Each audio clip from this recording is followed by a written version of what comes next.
Buenos días de nuevo. Estamos en la serie Comenzando Bien, tomando a Dios en cuenta, poniendo a Dios en el centro. Y el tema de hoy me llevaba a pensar en una historia de hace como 10, 11 años, cuando tenía como 18, 19 más o menos. Ahí me quité un par de años, me acabo de dar cuenta.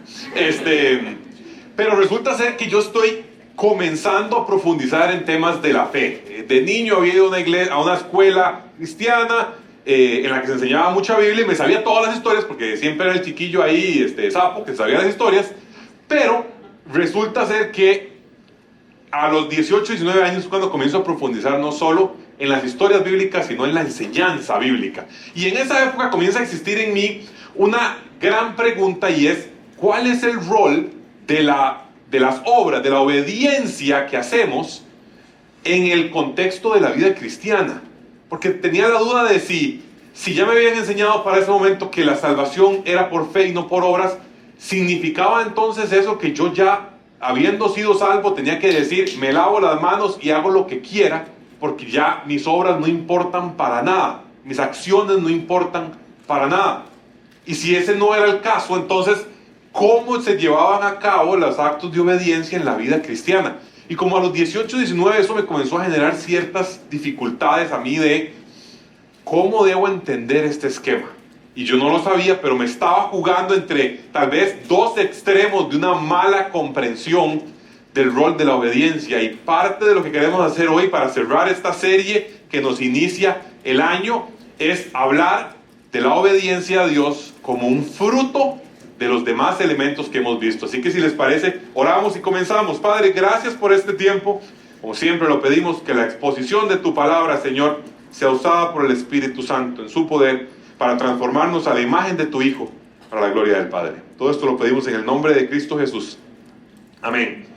Bien, nosotros comenzamos el año y como usted probablemente también lo hace, usted inicia el año y comienza a hacer planes y dice, bueno, este año sí voy al gimnasio. Y todo el mundo se matriculó en enero y probablemente ya para hoy, 25 de enero, ya fue. O este año sí voy a leer todo este libro. Y tal vez no necesariamente lo está cumpliendo, o tal vez sí. El punto es que todos hacemos objetivos, planificación, ¿verdad? Pensamos en cosas. Y parte de lo que queríamos hacer en esta serie, que es nuestro intermedio entre el bloque de Lucas en Galilea y febrero, que nos lleva a Lucas mostrando a Jesús en Judea y en Samaria, este pequeño mes de pausa en el que expondremos de manera distinta, como estamos acostumbrados, que tomamos un pasaje específico y ahí vamos. En este pequeño mes queremos tocar esas temáticas. Y entonces lo que hicimos fue ver estos 4 puntos. Diego comenzó hace ya 3 domingos, y habló del amor a Dios como una prioridad. Y después estuvo Germán explicándonos acerca del temor a Dios como la sabiduría. Y después de eso, Gabriel, la semana pasada, predicó sobre la devoción a Dios. Y hoy queremos cerrar con la obediencia a Dios. Diego estuvo en Primera de Juan, hablando del tema del amor. Germán estuvo hablando de los libros de sabiduría y de Primera de Corintios, vinculando la sabiduría que nos muestra el Antiguo Testamento y Cristo como la sabiduría plena.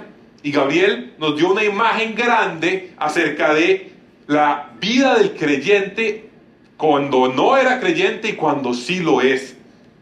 Y ahí creo que es importante que podamos retomar. Si usted no vino la semana pasada, lo que Gabriel expuso fue una imagen completa acerca de cómo los seres humanos no nacen en la fe. Lo hemos dicho aquí hasta la saciedad. Nadie nace cristiano, nadie nace salvo, nadie nace hijo de Dios. Y en algún momento de su vida le es aplicada lo que se llama la redención, que fue lograda por Jesús en la cruz, y eso transforma su vida a través de una serie de elementos. Cambia su naturaleza, que llamamos regeneración, lo establece en un estado de estar bien con Dios, que le llamamos justificación, se le aplica la redención que Cristo logró, es adoptado como hijo de Dios, que llamamos la adopción, y muchas otras cosas. Pero Gabriel hacía un elemento importante y decía que después de eso comienza un proceso que en la Biblia, como en teología también conocemos como santificación. y es el proceso mediante el cual somos hechos a la imagen de Jesús, a la imagen de Dios mismo.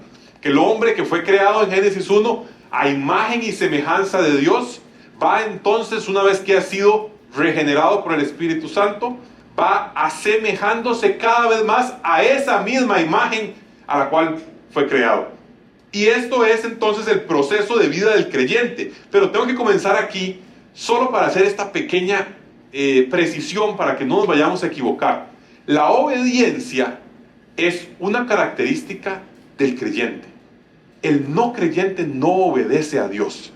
Ahora, el no creyente puede hacer cosas que Dios manda, pero no las hace en el corazón y con la capacidad de obedecer plenamente al Señor. Entonces, tenemos que entender esta serie a la luz de alguien que es una persona que ha sido nacida, que ha nacido de nuevo, nacido del agua y nacido del Espíritu, dice Juan 3. Y en este contexto lo digo que es clave porque no entenderlo así nos puede llevar a una mala comprensión del rol por ejemplo, como hoy, de la obediencia como tal. En este contexto, entonces, quiero comenzar definiendo obediencia. Ahora, la Biblia no nos da un versículo que diga, la obediencia es, y luego da una definición como tal. Entonces, yo voy a sugerir una definición. Si usted me está siguiendo, como siempre, con el código QR que está arriba a la izquierda en sus notas, lo lleva a revisar las notas del día de hoy. Si usted me está siguiendo, lo tiene en el punto 1, en que nos habla de observar el contexto, en el que estoy hablando estoy brindando una definición. Ahora, las definiciones son eso, definiciones. A mí me gusta porque yo soy así. Yo soy como un cuadrado, como una caja de pizza, cuadraditico. Entonces a mí me sirve una definición para poder saber de qué estoy hablando. Pero las definiciones son difíciles a su vez. Si yo le digo a usted, defina qué es un perro, usted tiene altas posibilidades de quedarse corto en la definición o irse de más con requisitos no necesarios. Ejemplo, si usted dice que un perro es un animal de 4 patas, se quedó corto. Le faltaron más cosas. Eso no necesariamente es un perro. Una vaca también tiene 4 patas o un gato también. Pero si usted dice que un perro es un animal de 4 patas que ladra, mueve la cola y se llama Rufus, usted se fue de más con la definición porque no todos los perros se llaman Rufus y aún así siguen siendo perros. Entonces, esto solo lo quiero decir para que entendamos que cuando usamos definiciones, estamos intentando brindar un acercamiento a un concepto. Lo que no quiero es que se sienta que yo diga, esta es la única forma de comprender la obediencia en la Biblia. Porque, salvo que encuentre un versículo que me dé una definición clara, pues tengo que hacer una aproximación conceptual al tema. ¿Qué es la obediencia? Alguien la definió como el cumplimiento diligente o sumiso de las órdenes de una persona que tiene autoridad. Voy de nuevo. La obediencia es el cumplimiento diligente o sumiso de las órdenes de una persona con autoridad. ¿A qué se refiere cumplimiento diligente? Que se cumple lo que es debido. Se cumple lo que se requiere cumplir, lo que es necesario cumplir.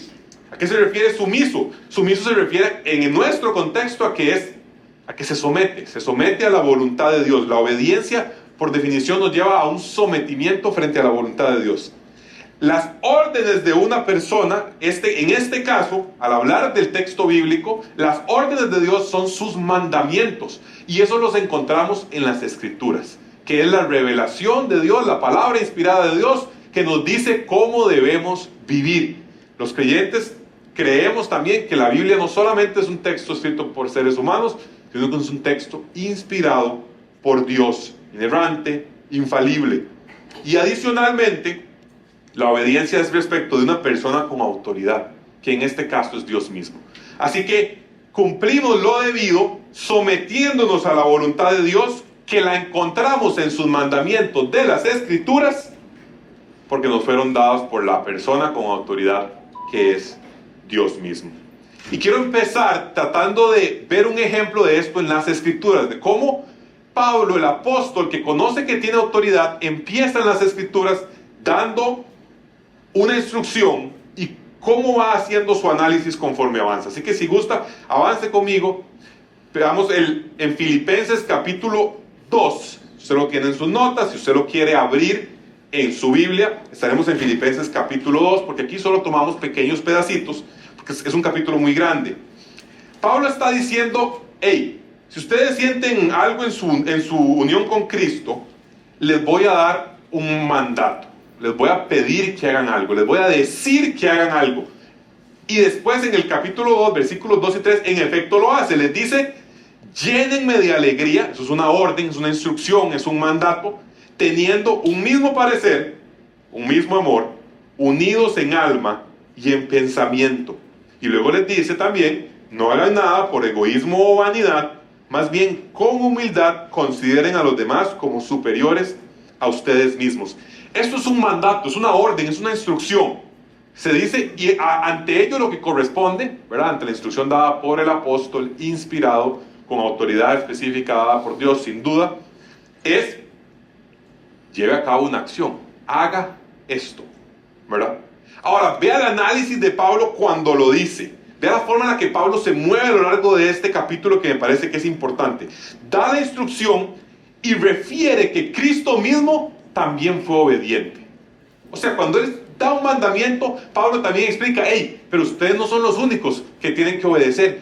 Cristo, el Señor, obedeció también. Si usted lo ve, tiene este famoso pasaje, que la actitud de ustedes sea como la de Cristo Jesús, que no estimó ser igual a Dios como algo que aferrarse, sino que se despojó a sí mismo y se hizo hombre, ¿verdad? Y se hizo obediente. O sea, ese pasaje famoso, conocido, en el que se ve lo que Jesús hizo.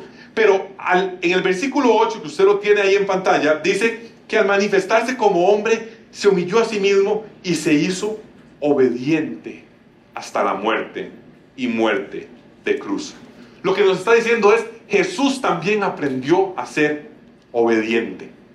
De hecho, Hebreos también nos recuerda que Jesús mismo conoció a través del sufrimiento y fue perfeccionado en todo lo que debía obedecer. Pablo está haciendo un movimiento en el cual en Filipenses capítulo 2 les está mandando a hacer algo, pero está usando una ilustración para que ellos sientan que tienen el mejor de los modelos, el mayor de los ejemplos en cuanto a ser obedientes como tal. Y les dice, ustedes sean obedientes porque saben quién más fue obediente, Jesús, y mucho más de lo que ustedes lo sean. ¿Por qué? Porque les dice obediente hasta la muerte.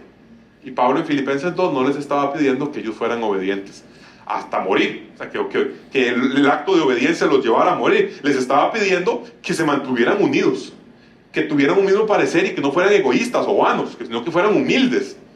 Y les dice, Jesús lo hizo más que ustedes, que suele ser el caso en realidad para todas las cosas que Dios manda de nosotros. Casi en cualquier mandamiento que Dios nos da, podemos ver a Jesús haciéndolo más y haciéndolo mejor, para que nunca podamos tener excusa de decir, no, es que esto es muy difícil. Bueno, Jesús lo hizo y lo hizo mejor que nosotros, sin duda, hasta cumplir toda la ley de Dios en él.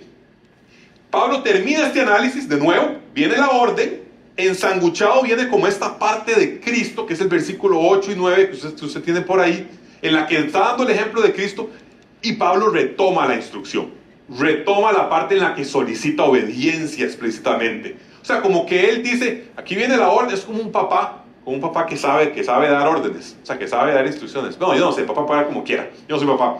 Pero a veces los papás usan esas técnicas, usted lo ha visto, cuando uno era niño o adolescente. Vea, le tiraban la instrucción, luego le daban una explicación ahí, como para bailárselo a uno, y luego ya venía otra vez la instrucción, la solicitud. El punto final de cuentas es que los papás, lo vamos a ver hoy, es parte del final, los niños no necesitan obedecer a sus papás porque la orden es muy clara y muy específica. Los niños necesitan obedecer a sus papás porque son sus papás, ¿verdad? La autoridad de los padres sobre los niños, sobre los preadolescentes, es clara. Pero me desvío, vuelvo al punto al que voy. Da ese contexto en el centro y luego dice, voy de nuevo con la solicitud, voy de nuevo con el requerimiento de obediencia. Versículos 12 y 13 les dice, así que, esa es clave, así que, porque nos recuerda que lo del centro no fue improvisación, no está ahí solo porque Pablo comenzó a escribir partes que no iban en el texto. Dice, como Jesús tal cosa, entonces, así que, mis queridos hermanos, como han obedecido siempre, no solo en mi presencia, sino mucho más ahora en mi ausencia, lleven a cabo su salvación con temor y temblor, pues Dios es quien produce en ustedes tanto el querer como el hacer para que se cumpla su buena voluntad. Pablo me recordó en esta parte, la lectura de esto me recordó Un pastor que cuenta una historia de que había servido con alguien por años, por décadas, y habían estado juntos en el ministerio, y en algún momento esta persona había dicho: yo ya no puedo más, y yo me voy, dejo esto, lo dejo ir, ya no puedo seguir sirviendo, ya no puedo seguir en este oficio. Y este pastor se le encuentra de nuevo décadas después y le dice: mira, no sé, va a ponerle Juan, mira Juan, ¿qué pasó? ¿Por qué abandonaste la fe? ¿Abandonaste los caminos del Señor? ¿Qué sucedió? Y dice que este pastor, ex pastor de parte del ministerio, le responde: es que la vida cristiana es imposible. Claramente este señor lo que lo atormentaba era darse cuenta de que había hecho muchos esfuerzos, pero no sentía que había hecho lo suficiente para poder estar al estándar de Dios. Y eso es una duda, una cuestión real. ¿Cómo estoy ante el estándar de Dios? ¿Cómo llego ante el estándar de Dios? Lo que decía el pastor que cuenta la historia, el que sí se mantuvo, digamos, por el resto de sus años, que cuenta la historia, lo que dice es: este otro señor, Juancito, nunca comprendió que es Dios mismo el que nos faculta para poder estar en una relación con Él y poder obedecerlo. Él quería llegar a un momento en el que él pudiera obedecer a Dios para después ser considerado justo frente a Dios. Pero lo cierto es que Dios mismo habilita en nosotros, nos salva, nos redime, nos adopta, nos regenera, nos justifica. Y después de eso, si eso no fuera suficiente, nos da su Espíritu Santo también ahí mismo, de manera que podamos obedecerle en la vida cristiana. Siempre no pecamos, sí, siendo creyentes, sí pecamos todavía, pero nos faculta para poder obedecerle. Nos da a nosotros el Espíritu Santo que nos guía, nos acompaña, nos consuela, nos da poder, nos da fuerza para poder obedecer a Dios como tal. Este otro pastor no había comprendido una realidad que es clave a la luz de lo que estamos viendo, y es que necesitamos nosotros siempre, en todo momento, a recordar que es porque Dios nos facultó a amarlo, a temerle, a tener devoción hacia Él, que podemos nosotros ser devotos. Y esto usted lo puede ver en el pasaje que tenemos en Filipenses capítulo 2. Hay una parte complicada a nivel teológico, si usted lo piensa, que dice, el versículo 12, lleven a cabo su salvación con temor y temblor. Usted tiene que pensar, ¿qué significa lleven a cabo su salvación? ¿Significa logre su salvación? Sálvese con temor y temblor. O sea, asegúrese de usted ser salvo y luego entonces ya puede continuar. Algunos teólogos describen este lleven a cabo como ejecuten, ¿verdad? Apliquen, continúen, ya se logró, ya está dado por usted. En este caso está dado por Dios la salvación, pero a partir de eso, córranla. O sea, es como que usted, esto fue lo mejor que se me ocurrió, si a alguien se le ocurre un mejor ejemplo, me dice después, es como que usted necesita correr una película, pero usted no graba la película. Usted recibe la película, en aquellos tiempos en que había CDs, ¿se acuerdan? DVDs, ¿se acuerdan? Usted recibe la película y lo que hace es darle play y correr sobre ella existiendo, pero usted no generó la película. Con la salvación, nosotros no somos los que la logramos, no somos Jesús, es la obra de Cristo en la cruz la que logra los beneficios de la redención, y es la obra del Espíritu Santo la que los aplica al creyente.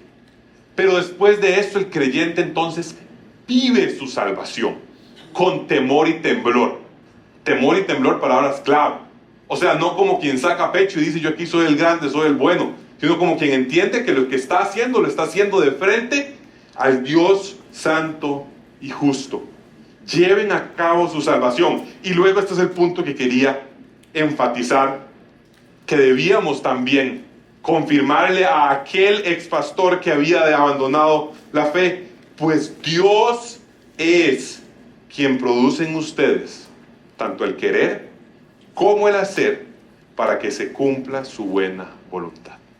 El Espíritu Santo que habita en nosotros está activamente trabajando con nosotros en nuestra santificación. Y ojo la frase, con nosotros.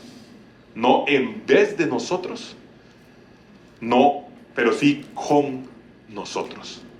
Y eso es clave, lo vamos a ver al final cuando hablemos de dos perspectivas respecto de esto que a veces se mezclan con Juancito y Pedrito.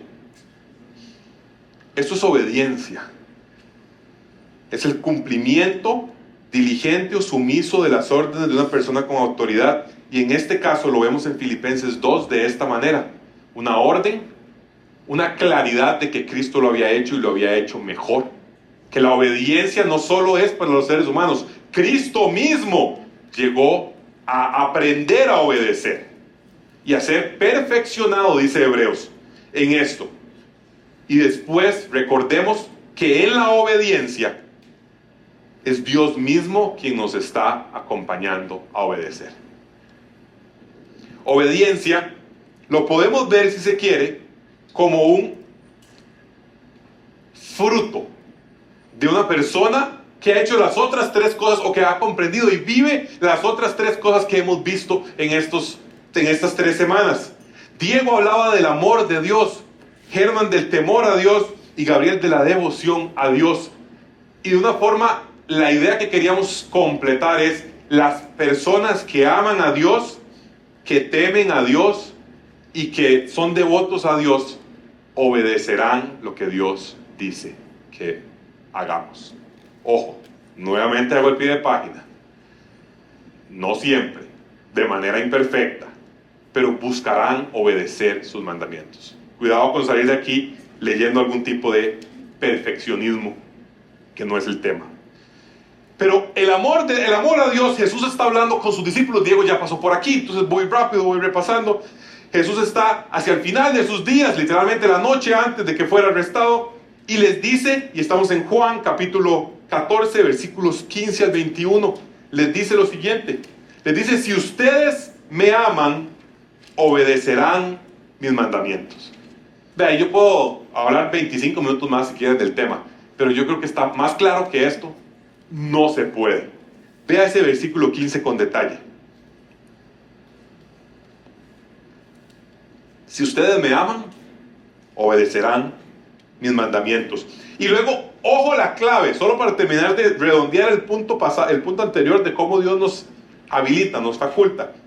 Justo después lo que dice es, yo pediré al Padre y Él les dará otro consolador para que los acompañe siempre. Si necesitábamos recordar quién es el que nos está acompañando, facultando, es el Espíritu Santo. Me brinco un par de versículos solo para cerrar con que Jesús remata la idea y dice, ¿quién es el que me ama? Versículo 21, ¿quién es el que me ama? El que hace suyos mis mandamientos y los obedece. Y el que me ama, mi Padre lo amará, y yo también lo amaré y me manifestaré a él. La Biblia es bastante clara.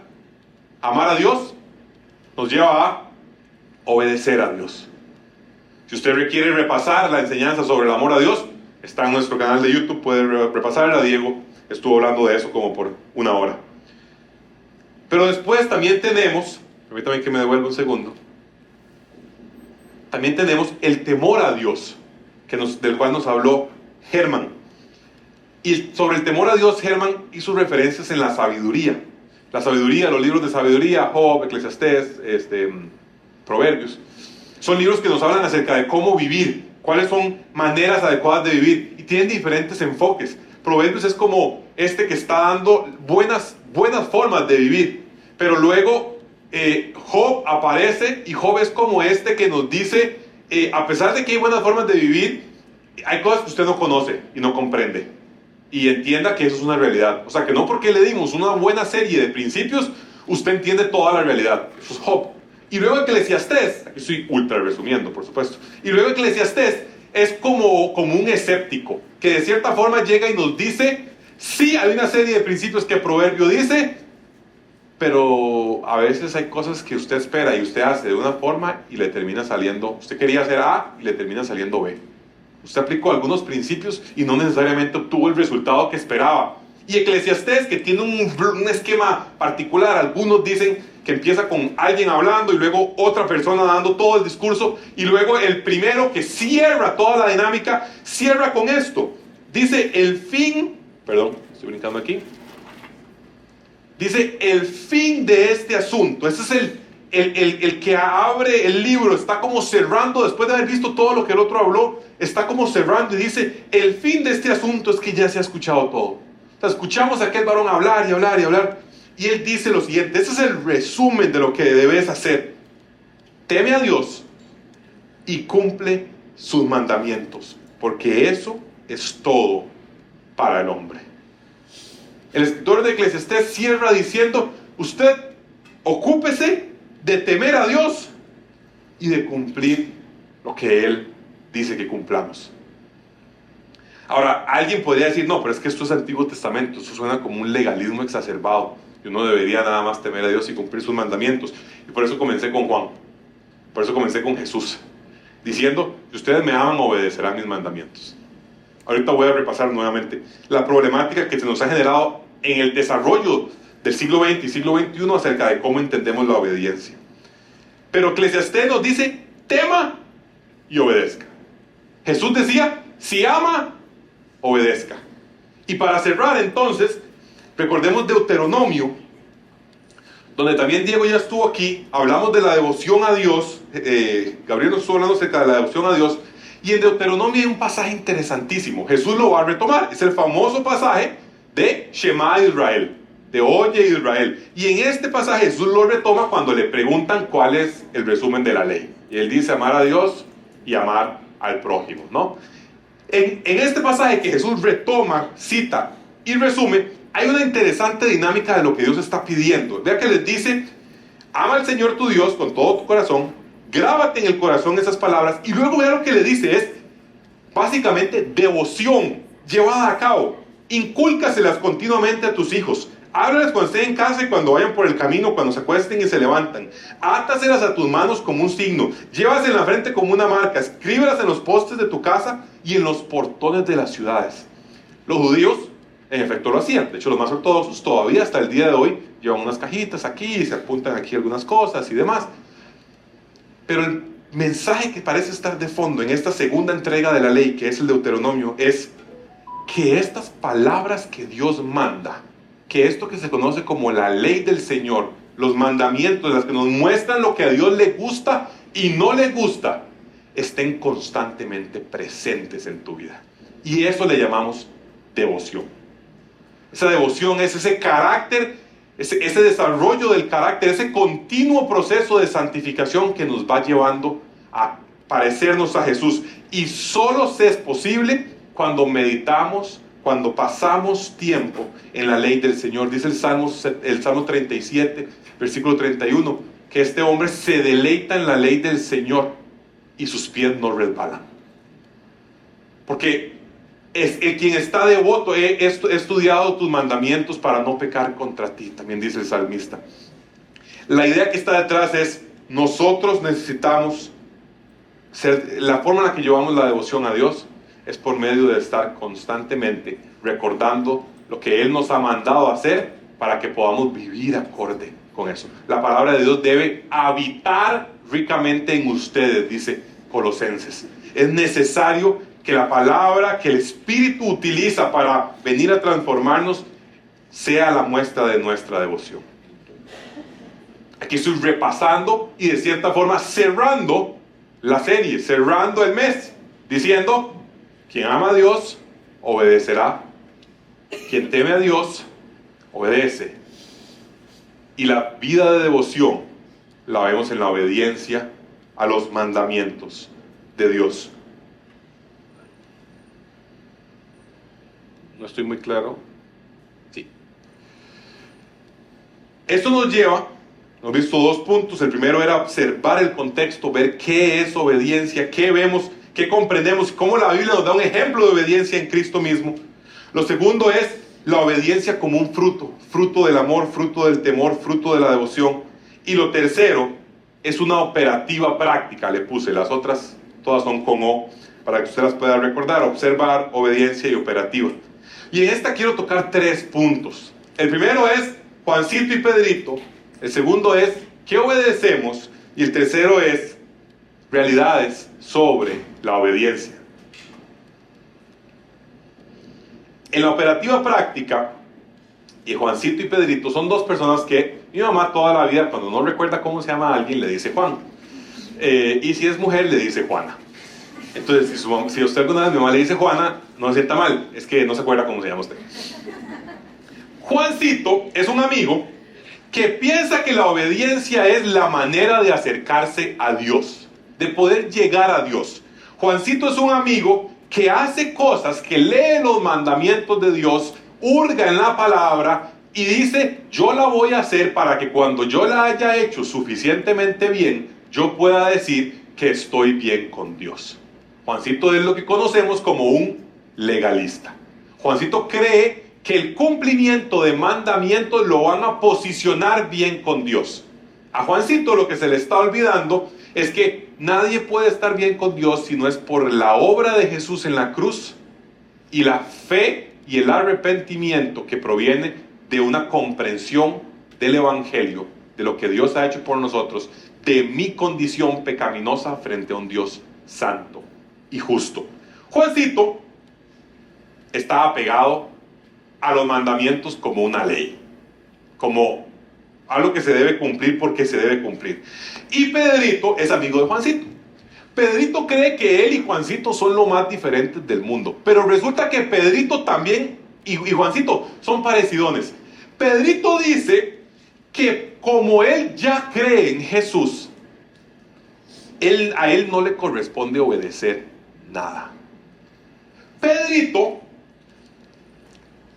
es un evangélico de cepa. Pedrito resulta ser que estudió con detalle lo que se llama la causa material de la reforma, la razón por la que la reforma pasó, que es la justificación solamente por la fe.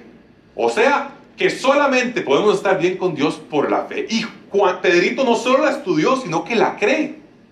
Y él dice, solo puedo estar bien con Dios si creo. Entonces, por ende, ya no necesito hacer nada.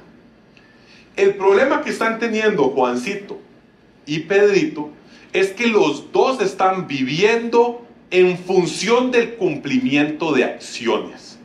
Juan cree que por cumplirlas se va a acercar.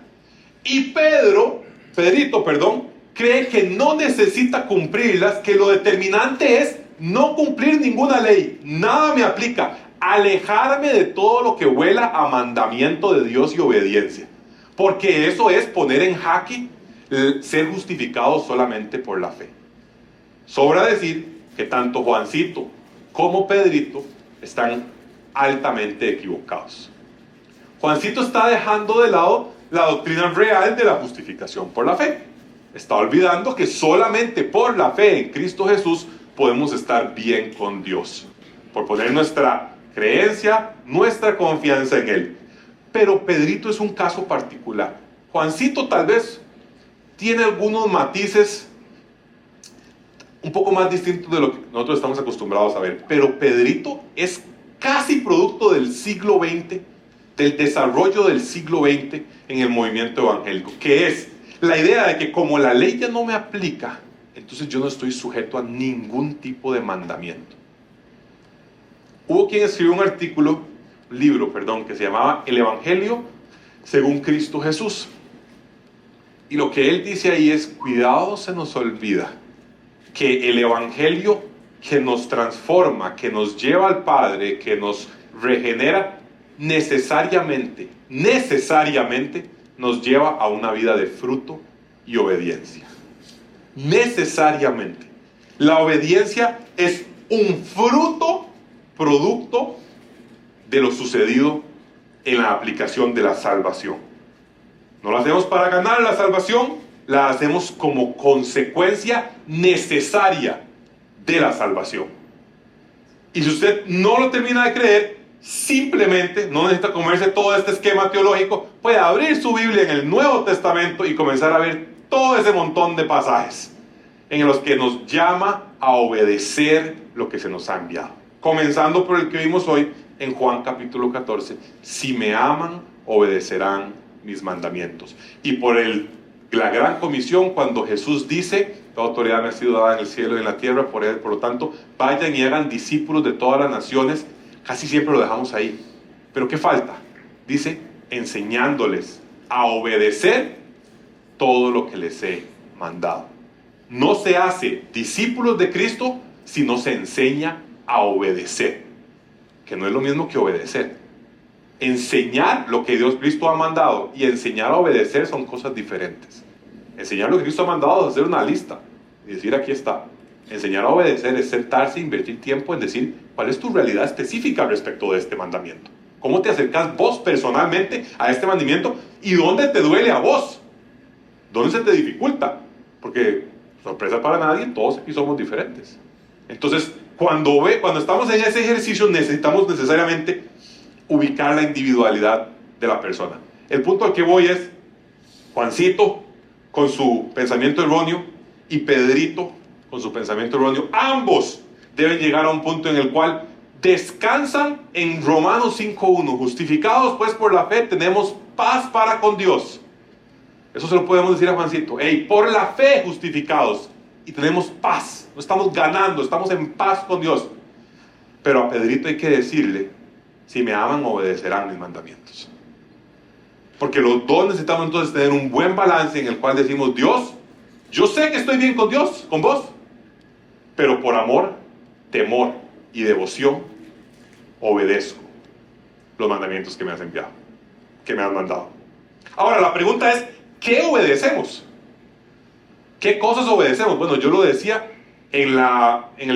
para nosotros es muy claro saberlo, es lo que la Biblia nos manda. Ahora, ¿qué nos manda la Biblia?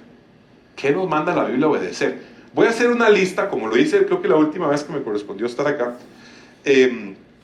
Voy a hacer una lista de diferentes grupos temáticos a quienes la Biblia envía o da diferentes tipos de mandamientos. No voy a profundizar en ninguno porque son demasiados. Y lo vamos a dejar bajo la dinámica de que al que le cae el guante, gracias por completar el refrán. Exacto. Al que le cae el guante, que el Espíritu Santo lo acompañe y lo guíe en cómo obedecer este mandamiento. Pero es importante que lo escuchemos con diferente detalle, porque sí es cierto que yo no veo cómo sea posible que alguien salga de esta lista diciendo, no, yo estoy cheque en todas. O sea, yo les digo, en ninguna de todas tengo que salir. Ahora, recordemos. Esto no es para decirnos, soy el peor de todos. Es para recordarnos lo que Dios nos manda, pedirle al Espíritu Santo que nos ayude a obedecer. A todos los creyentes, Dios manda que amen a Dios y amen al prójimo. A todos los creyentes Dios los manda a negarse a sí mismos y a tomar su cruz. Es una característica del discípulo. Y a todos los creyentes, a todos los discípulos Dios los manda a hacer discípulos y a enseñarles a obedecer. Ahora, esto es una iglesia local. Nosotros formamos parte de una iglesia local. Julio y agosto del año pasado ya hicimos las precisiones, recuerden, temas esenciales que vimos: predicación sana del Evangelio, administración correcta de las ordenanzas, cena del Señor, bautismo y demás. Esos son elementos que definen, fundacionales de una iglesia local, lo que hace que una iglesia sea una iglesia y no es un grupo de cristianos reunidos. Pero a los miembros de una iglesia local, ¿a qué llama la palabra de Dios? A no dejar de congregarse, a reunirse, a pasar tiempo juntos, a estarse conociendo y vinculando a partir del tiempo. La iglesia no puede ser solamente ver videos. La iglesia es un espacio de personas congregadas. Eso significa iglesia. Es una asamblea de personas unidas. Eso significa eclesía, el término en griego. Pero también los llama a los miembros de una iglesia local a guardar la unidad del espíritu. Nos llama a que nos mantengamos unidos, a evitar disensiones, pleitos, y que si hay temas podamos conversarlos. Que si hay razones por las cuales no quiero estar siendo unido con esta iglesia, pueda yo traerlos, levantar la mano, decir por qué, conversarlos, resolverlos. Porque al final de cuentas somos adultos y es parte de lo que podemos conversar. Un pie de página, que no dije. Todo esto tiene citas bíblicas que están en las notas. Usted puede revisar las notas. Cada uno de estos tiene las citas bíblicas. Solo no me estoy deteniendo en cada una. A los miembros de una iglesia local nos manda a restaurar con humildad al que cae. A los que formamos parte de una iglesia, si alguien ha caído, si alguien ha sido encontrado en falta, que pueda ser restaurado por las personas que forman parte de la iglesia. Y es importante que todos pongamos atención acá, porque estas son solicitudes a nosotros mismos. Es lo que la Biblia espera de que usted sea parte de Comunidad Nexo como una iglesia local. Hay muchas otras, gracias a Dios. Pero como una iglesia local de la que usted decida sea su iglesia local, se espera que usted ayude a restaurar con humildad al que cae. Y también a llevar las cargas los unos de los otros. Eso contradice y mata esta idea individualista que ya he mencionado en otro momento, de que la iglesia es para mí. De que es como yo me beneficio de lo que la iglesia me da este domingo. Cuando es una comunidad en la cual yo también recibo restauración, recibo que me ayudan a llevar cargas, pero también estoy acá para ayudar a llevar otras cargas. La iglesia no es un show que consumo los domingos en la mañana. A los ciudadanos de una nación los manda a someterse a las autoridades, a honrar al rey, dice, a los gobernantes, a quienes están en puestos de autoridad, y los llama a orar por los reyes y por las autoridades. Esposos, varones, hombres. La Biblia nos llama a amar a nuestras esposas como Cristo amó a la iglesia. Este siempre es un buen tema. Amar a sus esposas como Cristo amó a la iglesia. Todo esposo, a verse en el espejo y decir, ¿cómo estoy amando a mi esposa? Colosenses tiene una versión de esto que dice, ámenlas y no sean ásperos. ¿Qué tema? No sean ásperos, no sean rudos, ásperos como una piedra. Usted la agarra y no es agradable. No, sean suaves. Dice 1 Pedro 3, nos manda a los esposos a vivir con las esposas sabiamente y a honrarlas. A las esposas, siempre hay dos caras. A las esposas las llama, a sujetarse a su marido. Efesios 5, Colosenses 3. Desde luego que podemos profundizar en el contenido de esto, pero es parte de lo que nos llama la Biblia. Y a las esposas también las llama a respetar a su esposo. Y recuerde el mandato general de 1 Corintios 7, si su esposo o esposa ya del día de hoy no es un creyente, la Biblia no manda divórciese y déjelo y búsquese un creyente. La Biblia manda que se mantenga casada con el que está casado en este momento, o casado en este momento. Esposos y esposas, padres, a criar a los hijos en disciplina y la instrucción o amonestación del Señor. Padres, esencial tarea, instruir a sus hijos, disciplinar a sus hijos. En una palabra que de este siglo tal vez ya casi se puede decir, es esencial que sus hijos sean disciplinados por usted. Se nota cuando un joven ha sido disciplinado por un papá y cuando no. Sobre todo en su respuesta a la autoridad. Padres, no provoquen a ira a sus hijos. No se vale que la disciplina y la amonestación sean una dinámica en la que los hijos terminen siendo exasperados, dice otra versión. Porque dice Colosenses 3 y Efesios 6, no vaya a hacer que se desanimen. Si usted a un hijo le da lata, eventualmente puede que lo desanime más que ayudarlo. Así que Dios les dé mucha sabiduría a los padres en cómo disciplinar y amonestar sin desanimar a sus hijos. A las mujeres las llama a vestirse con pudor y con modestia. Eso nos lleva a temas como el gimnasio, el día de hoy, en aplicaciones prácticas del siglo XXI. Y también los llama a las que son mayores a enseñar lo bueno a las más jóvenes. Qué valioso. Las mujeres se reúnen el próximo sábado, si no me equivoco. Se reúnen en la casa de Kenneth y de Jochen en Escazú. ¿Qué valor hay si usted tiene 22 años, 25 años, ir a pasar tiempo con una mujer que tiene 50? ¿Y qué valor hay si usted tiene 50 años en ir a pasar tiempo con una chiquilla de 23, 24? Necesitamos ese tipo de conexiones en esta comunidad, en esta congregación. Por dicha, y que cuando comenzamos eran pura gente de 21 años. O sea, ponía a la gente a votar y nadie podía. Todos decían, no, ¿por quién va a votar? No, es que no puedo, es que tengo 16. Vamos a tal lugar, no, es que no tengo licencia. Está bien. Pero gracias a Dios, hoy si usted ve alrededor, nuestra congregación tiene gente recién salida del colegio, en la escuela. Allá hay un chorro de niños abajo también.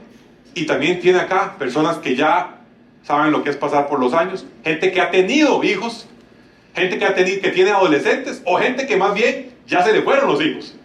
Y para cada etapa de vida es importante escuchar las experiencias de otros creyentes. Porque tal vez el que hoy está con hijos de 10 y 5 años dice, ¿cuándo se va a acabar esto? Y el que está adolescente que tiene 12 y 15 dice, Dios, me están dando lata. Y el que está con los problemas son diferentes. Padres, las cosas que vivimos son diferentes. Y a veces uno se ahoga. Yo me imagino uno con el primer niño de un mes. Uno dice, Dios santo, o sea, ¿cuándo voy a volver a dormir? Eso me decía el pastor que nos hospedó, me decía, cuando uno recién empieza con el primer niño y tiene un mes, uno dice, nunca más voy a volver a dormir en mi vida. O sea, a cómo va la cosa, creo que nunca voy a poder, y los que tienen niños como de 4 o 6 años, decía él, dicen, nunca más voy a volver a poder comer en un restaurante tranquilo. O sea, una cena en un restaurante así, toda la cena, nunca más. Y me decía, Mike, todo pasa. Ve a mi mamá, ya no tiene chiquitos, ya no tiene nadie en la casa, y ahora vive en una vida preciosa también. No, los hijos son bendición del Señor, herencia del Señor son los hijos, y sin duda es de los gozos más grandes. Yo no lo puedo decir por ciencia, por temas propios, pero puedo leer la Biblia. Y hay un valor elevadísimo en los niños, pero sin duda generan dificultades. Y lo utilizo como ejemplo porque es de las cosas más claras en las cuales diferentes momentos de vida hacen que puedas conversar de manera conectada.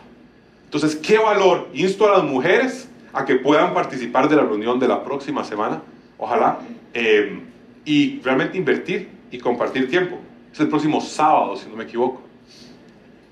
A los que Dios ha bendecido con dinero, la Biblia los llama a no ser arrogantes y a no poner la esperanza en las riquezas, a hacer el bien y a ser ricos en buenas obras y ser generosos. Y la verdad es que de una forma u otra, a la mayoría de nosotros Dios nos ha bendecido con riquezas. La Biblia nos manda todo esto y lo dejo para criterio de cada quien, el análisis personal. Todos los pasajes están aquí. Usted puede buscar las notas y profundizar en el pasaje, porque no lo puedo hacer hoy, serían 3 horas. Profundizar en el pasaje de aquel que usted dijo, sí, ahí tengo que ir a recordar, tengo que ir a volver a leer ese pasaje. De paso voy a ir a ver si lo interpretó bien, pero sí, tengo que ir a pasar tiempo en ese pasaje para que el Espíritu Santo me ayude a obedecer, no en mis propias fuerzas solamente, sino para que el Espíritu Santo me ayude a obedecer. Y el tercer punto son realidades sobre la obediencia, donde quiero decir 3 cosas breves. La primera es, cuidado con leer perfección en la prédica de hoy. Cuidado con escuchar obediencia y pensar perfección. La diferencia entre la obediencia y la perfección es que la perfección no permite fallos. Y si usted se espera a vivir en este mundo de manera perfecta, va a esperar un buen rato y no lo va a lograr. Nadie va a vivir una vida sin pecado hasta que Cristo venga o hasta que el Señor se lo lleve a usted. Hasta entonces seguiremos lidiando con la realidad del pecado. Por eso dice Romanos que la creación espera con ansias la revelación de los hijos de Dios. Sin embargo, esto no debe demeritar nuestra búsqueda de obedecer. Y para eso la Biblia sin duda alguna nos deja como clave la ayuda del Espíritu Santo. Gabriel nos hablaba acerca de algunas prácticas que son claves para nosotros. Pero al Espíritu le pedimos, orando, le pedimos, lo reconocemos, agradecemos. Pasa también muchas veces que cuando estamos en un tema de obediencia y no lo logramos, solo nos enfocamos en las negativas y dejamos ir de lado las positivas. Otra vez dije eso que no tenía que decir. Otra vez pensé eso que no tenía que pensar. Otra vez hice eso que no tenía que hacer. Y cuando usted sí habló correctamente, o sí hizo correctamente, o sí pensó correctamente, no se reconoce. Y entonces vivimos en un esquema en el que punto negro en la pared blanca. Siempre vemos solamente lo negativo. Así que también hay que agradecer a Dios y reconocer su trabajo en nosotros, de decir, Dios, no soy el mismo que era hace 5 años. Y aunque tal vez sigo luchando con algunas cosas, o definitivamente sigo luchando con algunas cosas, también es cierto que has hecho tu obra en mí. Volver a ver hacia atrás y pensar que Dios no ha hecho nada en nosotros es malagradecido y es falta de reconocer al Espíritu Santo, que es Dios mismo obrando en nosotros. Pero adicionalmente de la ayuda del Espíritu Santo, en la obediencia sí hay un esfuerzo propio. Usted no se sienta a ver tele y a decir, si veo 6 horas de Netflix, yo creo que el Espíritu Santo me va a ayudar a trabajar mi lengua. Hay un esfuerzo propio, hay un esfuerzo del ser humano. Por eso decía que si la salvación es ejecutada por Dios, la santificación es colaborativa. El Espíritu Santo está aquí para ayudarnos, pero nosotros también ponemos de nuestra parte en la santificación. Y para eso tenemos cosas como la comunidad. Ayer teníamos reunión del grupo de hombres y estuvo chivísima. Y dentro de eso, alguien decía, veas que por eso es que hacemos estas reuniones, porque hablamos de algunos temas de pecado que a nosotros nos recuerdan, y mae, sí, yo estoy lidiando con esto. Porque cuando juego solo, yo creo que yo estoy, yo me veo al espejo y yo digo, y mae, si estoy como a 15 minutos de levitar. Pero la pura verdad es que reunirnos como hombres nos llevó ayer a darnos cuenta de decir, sí, necesitamos seguir apechugándonos como grupo. Y por eso la comunidad es parte esencial de la vida cristiana, así como lo son las prácticas espirituales individuales. Usted no puede sustituir la palabra de Dios por mis palabras un domingo, ni por las palabras de el que lideró grupo de hombres o grupo de mujeres o grupo de jóvenes un sábado con un buen consejo. Son cosas necesarias, son parte de la vida cristiana, pero la palabra de Dios es la Biblia. No estas que usted escuchó de mí hoy, solamente cuando leí la Biblia, ahí sí. Pero de ahí en fuera, estas no son palabras infalibles. La oración es una práctica espiritual esencial y por eso la hacemos. Así que debemos decir, ¿comunidad o prácticas individuales? Y la respuesta es sí. Sí a la comunidad y sí a las prácticas, a la vivencia de la vida cristiana a nivel individual. Y por último, yo lo insto y lo reto a identificar sus áreas personales. ¿A qué temas para mí, en mi camino de la vida cristiana, en grupo con otra serie de personas que buscan vivir la vida cristiana, en qué áreas yo identifico que debo crecer en obedecer a Dios? Casi siempre pensamos en pecados, pero muchas veces también hay elementos de falta de fe. Hay elementos de falta de confiar en Dios. Casi siempre estamos pensando en lo que hago mal, pero muchas veces no estamos pensando en lo que dejamos de hacer que Dios nos manda a hacer. Y a menudo también Él está muy interesado en que podamos obedecerlo en esa serie de cosas. Dejé por ahí un artículo que usted puede leer si quiere profundizar en el tema. Y retomo la historia que decía al puro inicio. Yo con 18, 19 años, como la edad de Matías más o menos, estaba pensando, ¿y cómo es esto? ¿Cómo se come esto de la obediencia en toda la dinámica de la vida cristiana? Bueno, como lo decíamos, ¿no? No como Juancito, no como Pedrito, sino entendiéndonos justificados en el Señor y dependiendo de su Espíritu Santo para nosotros también buscar ser santificados por Él y colaborar en ese proceso de manera que podamos obedecer lo que Dios nos manda.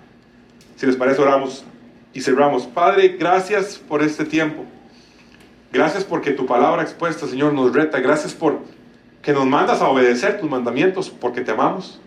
Que nos dice, teme a Dios y obedece sus mandamientos. Y que nos muestra, Señor, que en lo que hacemos, en la devoción, en el día a día, Señor, podamos buscar esas prácticas que nos recuerden constantemente, que habite en nosotros ricamente la palabra de Cristo, Señor. Que nuestras conversaciones sean sazonadas con sal, que seamos llenos del Espíritu Santo, Padre, que seamos constantemente transformados, que los que decimos que estamos en ti, andemos como vos anduviste, Señor Jesús. Que conforme vamos viendo la imagen de Dios, vayamos haciéndonos semejantes a ella de gloria en gloria, Señor, por la obra de tu Espíritu. Todo esto, Señor, lo pedimos para esta congregación, en nuestro plano individual de vida, de seres individuales obedientes que buscan, Señor, seguir tu camino y asemejarnos a ti por el poder de tu Espíritu, Señor.